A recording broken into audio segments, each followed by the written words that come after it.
Hey, what is going on, guys? This is the SS Ultimate Goku back with another video to do my Code Geass Rose of the Recapture English dub episode 7 review.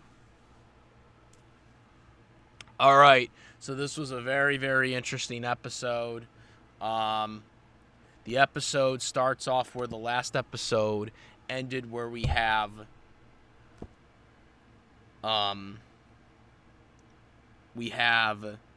Sakuya disguised as Sakuya, and we have Wither, who is basically like, you know, figures it out basically and is holding her in a very, very strange position. Anyways, he basically reveals that, I am supposed to be the protector of her, so, I will protect you since you're, her decoy and whatnot. And he also goes over the fact that, she needs to, kind of be more, later in the episode, he kind of goes into the whole, you need to kind of, be more of, more than a figurehead. You need to keep, like, you have to keep, doing these policies for the Japanese legacy and stuff like that, and whatnot.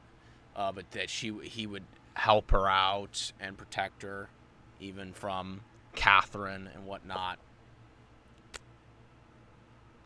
So that's kind of where that goes. Now, in the majority of this episode, it is about Ash Phoenix's origins, and it is quite interestingly a plot twist that I really didn't see coming. I was quite surprised, actually, that they went in this direction with it. You could sort of, I guess, see in hindsight the cracks of this from the previous episodes, but I didn't think it was this deep. So, Ash Phoenix basically was in an orphanage. He actually had a brother, in the orphanage, who wasn't that very, good or whatever, wasn't strong. He and him got adopted to Norlin, but he didn't like Ash's a younger brother because he was, not worthy, I guess. So he trains Ash because Ash begs for, Norlin to keep him alive, because it meant a lot to him. So he keeps him alive. Eventually, he's strong enough to go on a mission to assassinate the people that, Norlin wants him to, take out. And it ends up being like a person from the orphanage that he also, befriended, that he really also cared about. That I guess that, he probably viewed him as a sister because, he protected all the people in the orphanage. Ash protected all the people from the orphanage. So he didn't want to kill her, so then the younger brother ends up doing it. And then after the mission ends up failing, he basically tries to tell him, it's my fault, and then Norlin ends up killing him. And so Ash, is all upset and, tries to attack Norlin. And this is why he goes to jail. I also should mention that Sakuya, the real one, this is all flashbacks. Sakuya, is getting this information from this person at the orphanage, the nun. She uses the Geass on her to, figure all this stuff out. So she's gotten this all completely wrong, and she realizes this now, but she basically finds out then that Ash was in the same prison right next to the former leader of Japan. Um, Also, before we get to that, I actually forgot to mention that there was a part where they do mention Norland with the former Knight of One in Britannia, which actually surprised me because I was trying to figure this out, because that also caught me off guard, because as we all know, the Knight of One was killed by Suzaku Kurugi once Lelouch v Britannia took over as the Emperor. So he was actually talking to Norland. So I'm wondering if this was before Lelouch took over, because even in the alternate timeline, the Knight of One still gets killed by Suzaku. So this, I didn't understand this unless Norland has been around, like, even before, I guess, Britannia got taken over by Lelouch, from his father Charles. But that's what I'm guessing happened here. But anyways, so Ash Phoenix is, across from where, Sakuya's, the real Sakuya's, father, the governor of Japan and whatnot. Formula One, they basically, kind of become allies. There's actually an allied guard in there for him. So there's a lot of things going on. He eventually says that he's going to protect his daughter, because he finds out about the daughter, and he says he's going to protect her. And then there's like this joke that is made, which is kind of hilarious, since Sakura hasn't even met Ash at this point yet. But he basically says, "What, are you gonna marry my daughter?" And then there's this kind of like, blushing scene by Ash. So like, I guess this is kind of like supposed to be like meant to happen. It's kind of really weird, because this is like, when I seen that scene, I was like thinking to myself, God, now I know why Disney licensed this. Because this felt like such like a princess story just for this moment. Like I was like, okay, now I know why Disney licensed this.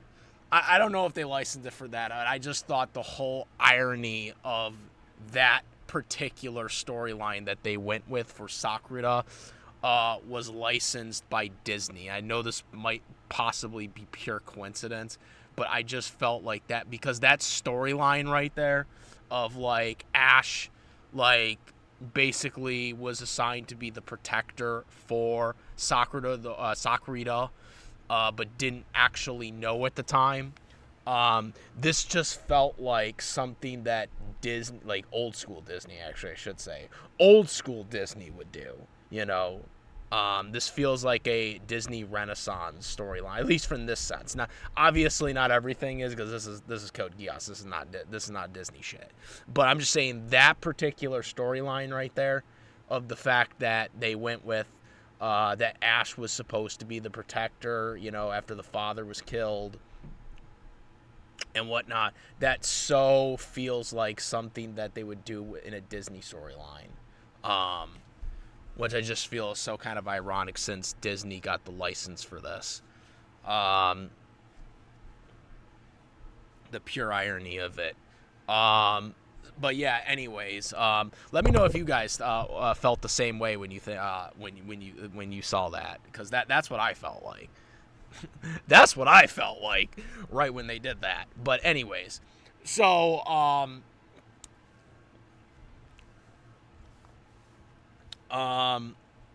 anyways, so they do this whole thing with Ash, and then they do the escape route, because the execution was supposed to happen for Sakuya's father. Man, that's tongue-tied. Anyways, for tomorrow. But so the guard that's for him, like, lets him escape. He ends up getting killed for doing that, and then they go after him and Ash. He lets Ash escape and takes the bullet.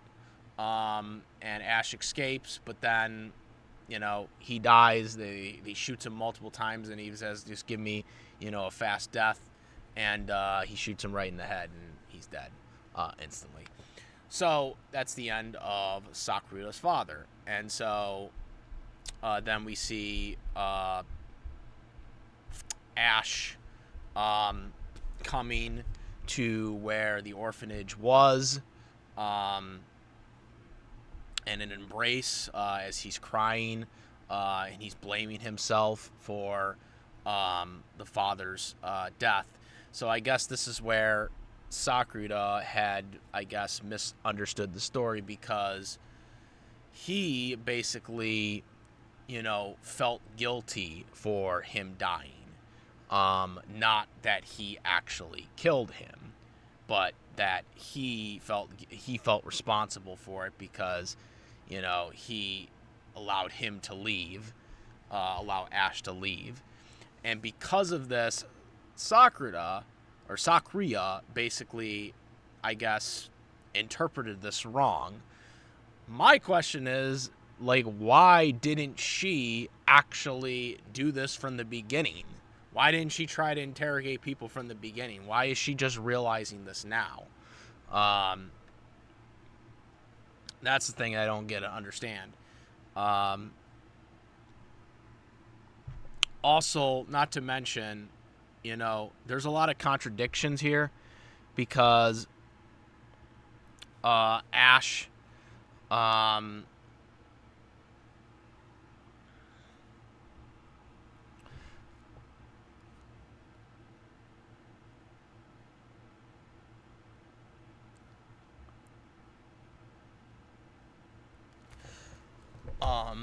there's also a big contradiction because Ash is, in the previous episodes, they were trying to say that Ash, when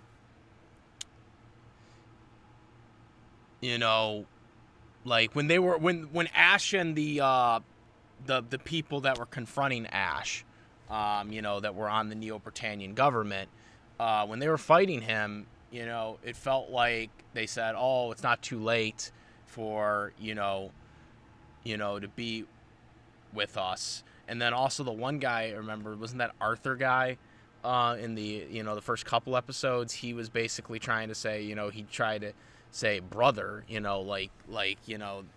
didn't realize he had a brother, even though now in this episode we see that Ash did have a brother.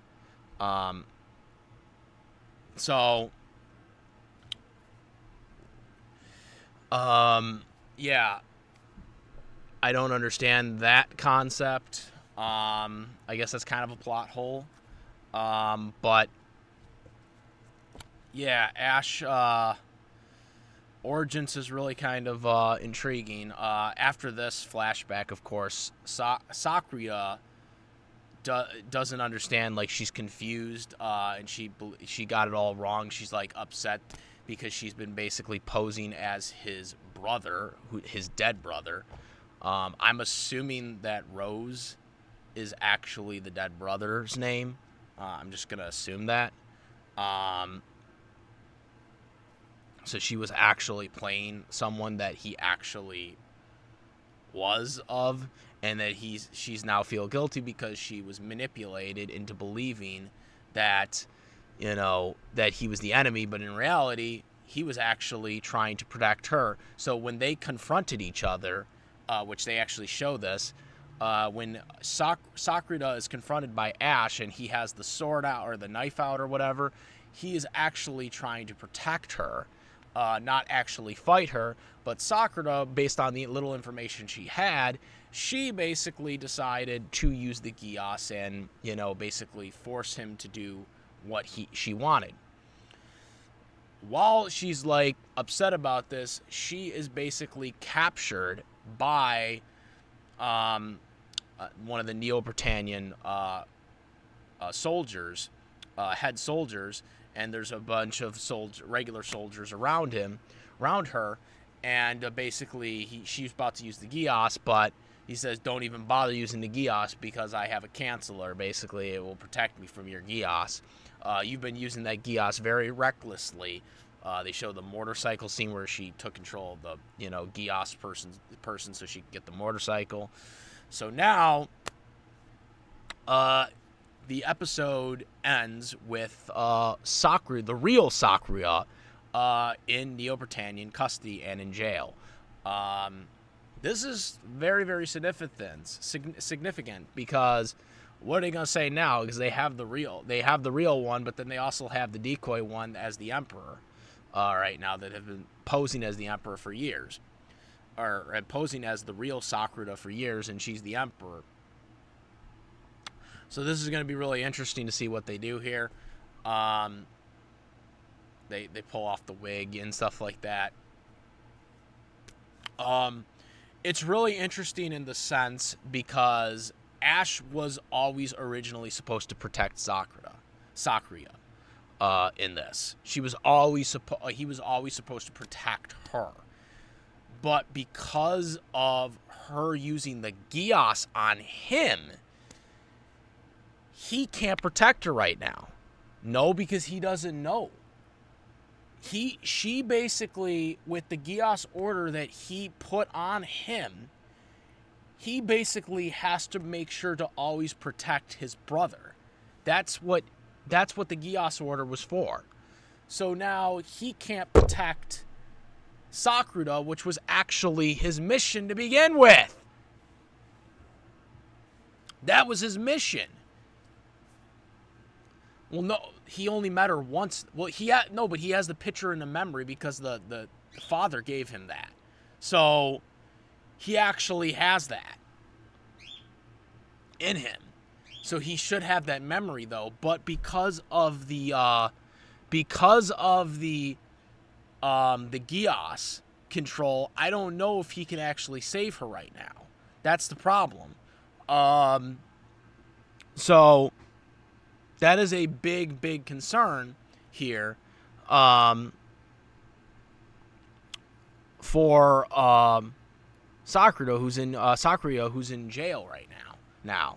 So really interesting development for this episode. I'm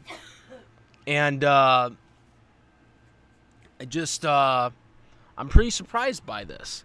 I don't know what they're going for, but I just am really surprised by that plot twist that they went with for this episode.